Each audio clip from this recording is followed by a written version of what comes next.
Today, there are 2 million descendants of French-Canadian immigrants living in New England. These are our stories.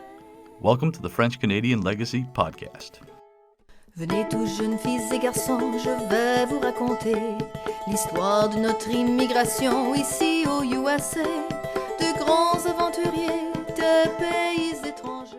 Bonjour everyone, this is Melody with French Canadian News. We'll start with an article from Juliana Lagueux titled French Language in the News, Quebec and Maine. This article outlines the ways in which French language is being encouraged in Maine, Louisiana, and even within Quebec. To find out more about the strengthening of the French language in these areas, check out the story. We have a blog post by Patrick Lacroix titled, This Province is Your Country, Understanding the Acadian Deportation. This post details the Acadian deportation by the British in Canada. Lacroix includes a 1-minute video by Historica Canada and goes over the inconsistencies of their Historica Heritage Minutes series. In entertainment news, the French Revolution storms onto Netflix in a series called La Révolution. It's available in France and the United States and offers a Tarantino-esque revamp of French history and the birth of democracy. So go check that out when you're in need of a new show to watch. If you're in Quebec and plan on celebrating Halloween, check out this article that goes over all of Quebec's rules for Halloween this year. So if you have kids or you're just an adult who loves the holiday, check out the rules and enjoy Halloween as much as you can with the COVID-19 restrictions in place. Moving on to podcasts, check out a new episode of the North American Francophone podcast airing tonight, October 27th at 8 p.m. Host Claire-Marie Brisson will be speaking to Dr. Nathan Rabelais. He's an author, director of Finding Cajun, and a fellow of the Center for Louisiana Studies at the University of Louisiana at Lafayette. And now on to events. On October 29th from 3 p.m. to 4 p.m., check out the Acadian Treasure Trunk by Lisa Pelletier, Director of Acadian Archives. This event will teach the history and culture of Acadians and Franco-Americans. On November 4th from 3 p.m. to 5 p.m., join the Franco-American Center in a virtual discussion with Executive Director John Toussaint. On November 4th from 7 p.m. to 8 p.m., join La Table Ronde, French Table with Greg Shabat, where various topics will be discussed in French. On November 10th from 5:30 p.m. to 6:45 p.m., join the Franco-American Center in Pret-a-Parler for an evening of speaking French. All levels are welcome. That's all I've got for you this time. Thanks for listening and have a happy Halloween later this week. Thank you, Melody. Now, next week's episode of the podcast is a little bit different for us. It was really fun because Mike and I got to record this discussion on location at the New England Tap House Grille in Hooksett, New Hampshire. Now, we spoke with the two owners of the Tap House, Dan Lagueux and Valerie Vanasse, and they are both from Quebec. And they have an amazing story. And how they started this restaurant is an amazing story. So we're going to hear all about how they went from Quebec to bringing their family down to Hooksett to open up a restaurant. It's really amazing. It's a super inspiring story. Once you hear it, you guys would be really excited. I thought it was really, really awesome. Just two amazing, super interesting people. So we're going to hear all about how they went from lives that had nothing to do with the restaurant business to opening up a super, super successful place in Hooksett. So super fun interview. And actually, we get to little on how they ended up buying a farm as well. So really, really fun. So next week, Dan Lagueux, Valerie Vanasse from the New England Tap House Grille. Okay, so now question that has nothing to do with anything we've talked about.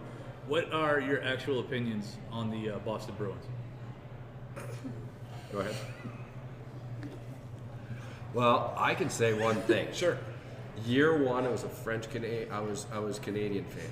Okay. Year one, when you walked in, I was Canadian fan. And you didn't admit that, though, I'm sure. I did not really expose myself out there.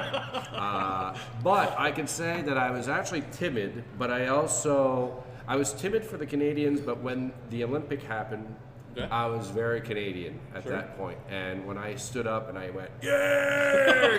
And when the Canadians scored and I went, hey! I saw the entire restaurant turn, look at me. And I just went, oops, sorry, but yay! Yeah, right, exactly. So I was very proud of that moment.